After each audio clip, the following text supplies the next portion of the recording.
ড্যামের একটা অঙ্ক দেখো, আমি প্রশ্নটা পড়ি। একটি ড্যামের উপরের প্রস্থ 1.5 মিটার, এই যে প্রশ্নে বলা আছে উপরের প্রস্থ 1.5 মিটার, নিচের প্রস্থ 4 মিটার এবং উচ্চতা 7 মিটার। এবং বলা হয়েছে যে পানির যে পাশে চাপ দিচ্ছে পানির পাশের উচ্চতাও 7 মিটার। কোনো কোনো অঙ্কে দেখা যাবে যে এটা 6 মিটার হবে, মানে 1 মিটার নিচে। এই যে এই জায়গায় এই অংশটা খালি থাকে, ফ্রি বোর্ড হিসাবে এই অংশটা খালি থাকে। তাহলে যখন যে অঙ্কে এই যে পানির উচ্চতাটা ভেরি করতে পারে কিন্তু ড্যামের উচ্চতা সেম থাকবে, মানে ওই যে 7 মিটার 8 মিটার ওইটা একবারে ওই উপর লেভেল পর্যন্ত। বাট এই পানির লেভেলটা হয়তো বা এখানে এখানে থাকতে পারে, এখানে থাকতে পারে, এখানে থাকতে পারে, মানে এই যে উপর থেকে একবারে ওইটার সাথে লাগানো থাকবে না। এটা একটা খেয়াল করবা। আর বলা আছে যে মাটির ভার বহন ক্ষমতা, মাটির ভার বহন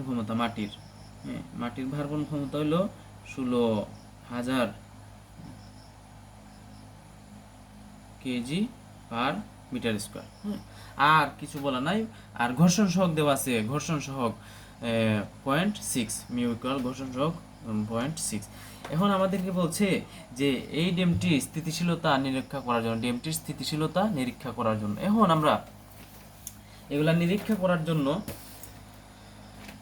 আমাদেরকে প্রথমেই ড্যামের ওজনটা বাহির করতে হবে। যেমন দেখো তো, এত বড় ড্যাম যদি এটা এদিকে চলমান থাকে, এটা এদিকে চলমান, এদিকে চলে গেছে, তাহলে আমরা যদি এটাকে ওইদিকে চলে যায় তাহলে ওইটা তো আমরা দেখতে পারতেছি না, আমরা জাস্ট ক্রস সেকশনটা দেখতে পাচ্ছি। এখন ওইটা যতই লম্বা হোক না কেন ওইটার ওজন নিশ্চয়ই এই যে একেবারে মাটির লেভেল, এই যে এদিকে হলো মাটি আর এইদিকে এই যে দেখো এই যে পানির প্রেশারটা এইদিকে দিবে। আর তাহলে এটার ওজন, পানির প্রেশার এবং তার নিজস্ব ওজন নিশ্চয়ই গ্র্যাভিটি বরাবর কাজ করবে। তাহলে ওইটাকে আমরা দিতে পারি যে এটা কোথায় কাজ করবে, এই যে এই বরাবর দিলাম যে ওইটার নিজস্ব ওজনটা ডাব্লিউ, যে ড্যামের যে নিজস্ব ওজন, কারণ এই ড্যামটা তৈরি করা হয়েছে কংক্রিট দ্বারা, তাহলে ওইটার ওজনটা কোন দিকে কাজ করবে, নিচের দিকে, ঠিক আছে। আর সেন্টারও যে আমরা সিজি পড়ছি না, ভরকেন্দ্র দিয়ে কাজ করবে। আচ্ছা, ওকে।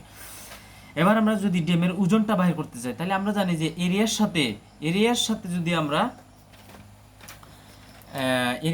যদি আমরা আরেকটা লেন্থ অথবা হাইট আমরা গুণ দিতে পারি তাহলে আয়তন চলে আসে। তাহলে আয়তনের সাথে যদি ওই দিয়ে আমরা জানি যে এটা যদি কংক্রিট তৈরি হয় তাহলে কংক্রিটের একক ওজন কত, 2400 কেজি। তাহলে 2400 কেজি যদি গুণ দিয়ে দিই তাহলে আমরা এই যে ড্যামের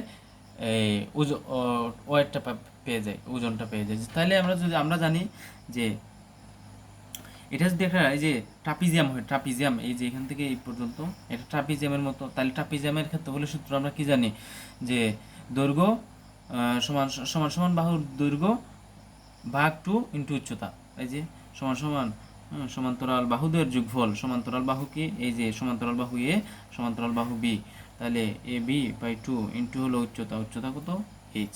হ্যাঁ, এইচ। তাহলে এখন আমরা ওই যে প্রতি মিটারে আমি কি লিখছি যে প্রতি মিটারে, তার মানে প্রতি মিটারে মানে কি ওই যে ওইদিকে যে চলে গেছে ওই 1 মিটার বরাবর নিলাম, তাহলে ওইখানে আমি যদি 1 মিটার দেই তাও হবে, আবার না দিলেও হবে। হ্যাঁ, কারণ ওই যে দেখো এইটা গুণ দেওয়ার কারণে এই যে এই এতটুকু অংশ হলো আমার ক্ষেত্রফল বাহির হয়েছে। আর ওই যে আমরা বলছি যে প্রতি মিটারে, তার মানে প্রতি মিটার মানে ওইদিকে যে চলে গেছে কতটুকু ওইটা আমরা জানি না, তাহলে ওইটাকে আমরা 1 মিটার দিয়ে ওইখানে গুণ দিলেও হবে, না দিলেও হবে। তাহলে দেখো তো এখানে যদি ক্ষেত্রফল হয় আর ক্ষেত্রফলের সাথে ওই 1 মিটার গুণ দিই তাহলে এখানে কি আয়তন চলে আসবে না। আর ওই আয়তনের সাথে আমরা জানি যে প্রতি ঘনমিটার, এটা যেহেতু কংক্রিটের, তাহলে প্রতি ঘনমিটার কংক্রিটের একক ওজন হলো 2400 কেজি। তাহলে এই যে কংক্রিটের একক ওজনটা এই যে আমরা ডাব্লিউ প্রাইম দ্বারা প্রকাশ করলাম, তাহলে এটার সাথে যদি গুণ দিয়ে দিই তাহলে আমাদের কি চলে আসবে, এটার ওয়েটটা চলে আসবে। তাহলে আমরা দেখি তো এই যে এটার এর মানটা কত আছে 1.5, বির মানটা কত আছে 4/2 ইন্টু এইচ, এইচ না, এটা তো পানির উচ্চতা 7 মিটার। আর কংক্রিটের একক ওজন যদি প্রশ্নের মধ্যে দেওয়া না থাকে বা মেশনারির একক ওজন যদি দেওয়া না থাকে তাহলে আমরা যদি বলা থাকে যে মেশনারির, তাহলে আমরা জানি 2200 কেজি হয় মুখস্থ, ওই যে আমরা এস্টিমেটিং অ্যান্ড কস্টিংয়ে মুখস্থ করছি এগুলা।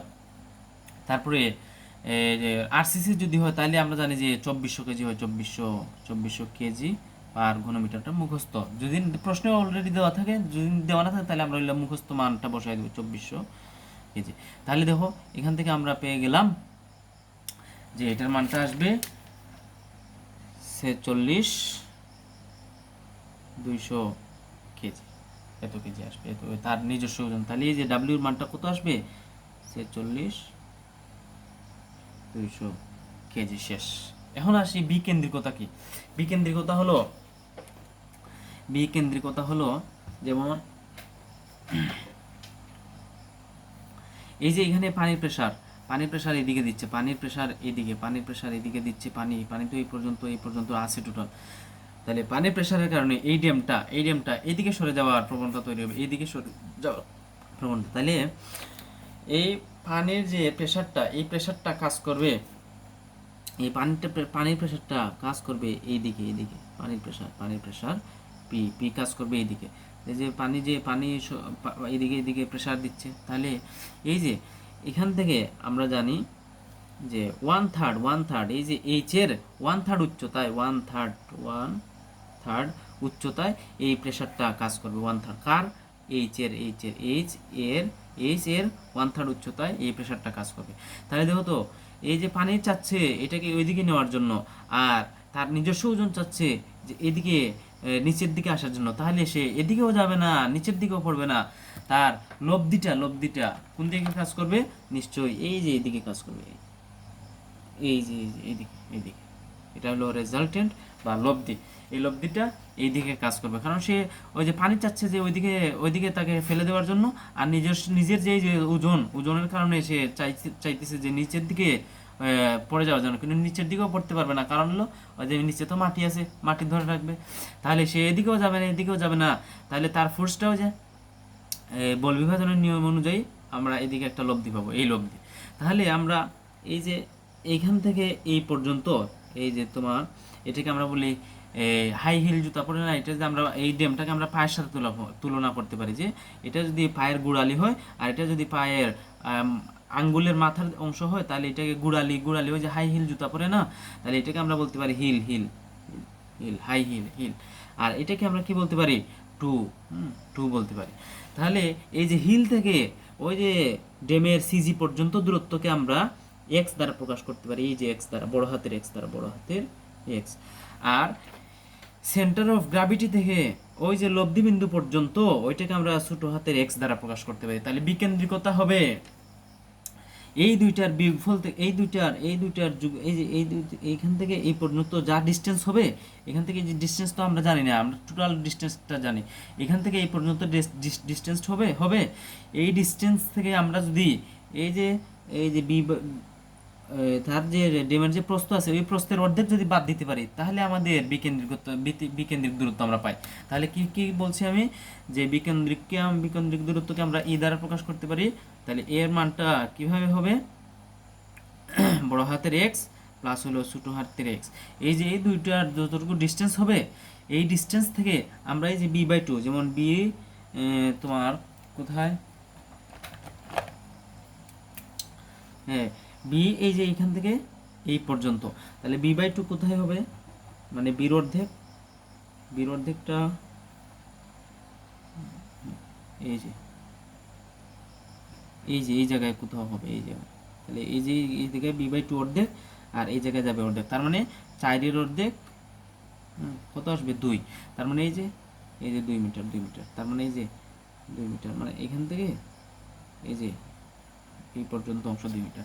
মানে মোট কথা হলো যে হিল থেকে একেবারে লব্ধিবিন্দু পর্যন্ত যে ডিস্টেন্স, এই ডিস্টেন্স থেকে আমরা যদি ড্যামের অর্ধেক দূরত্ব মাইনাস করতে পারি, তাহলে আমাদের বিকেন্দ্রিক দূরত্ব পেয়ে যায়। তাহলে আমরা কি বলছি, যে এই যে দেখো এইখানে এই এক্সটা হলো কি, ড্যামের হিল থেকে সিজি পর্যন্ত দূরত্ব হলো এক্স, আর এই এক্সটা হলো ড্যামের সিজি থেকে লব্ধিবিন্দু পর্যন্ত ডিস্টেন্স। তাহলে এই দুইটা যোগফল করলে আমরা একবারে ড্যামের হিল থেকে রেজাল্টেন্টের ছেদবিন্দু পর্যন্ত ডিস্টেন্স পাই। এই ডিস্টেন্স থেকে যদি আমরা জাস্ট এই যে দূরত্বটা মাইনাস করি, তাহলে এই যে এখানে যে ডিস্টেন্সটা পাবো আমরা,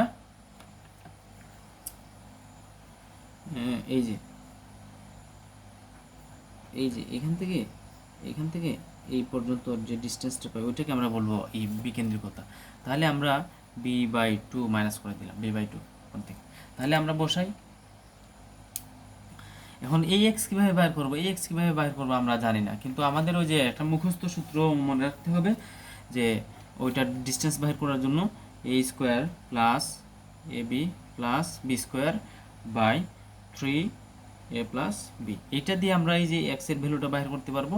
আবার এই এই যে এক্স এর ভ্যালুটা, এই এক্স এর ভ্যালুটা বাইর করার জন্য আমাদের একটা সূত্র মনে রাখতে হবে, পিএইচ বাই 3 ডাব্লিউ মানে এই যে এই ডাব্লিউটা এই ডাব্লিউ পিএইচ ডিভাইড বাই 3 আর এই যে মাইনাস b/2 তো আমরা জানি। তাহলে এ মানটা আমরা বসাই দিই, এর মান ওই যে 1.5 এরপর স্কোয়ার প্লাস 1.5, বির মানটা কত, এই যে বির মানটা 4 প্লাস হলো বির মানটা কত 4 এর উপর স্কোয়ার 3, এর মান হলো 1.5, বির মান হলো 4 প্লাস। এখন হইলো পি, এই যে পি তো আমরা জানি না, তাহলে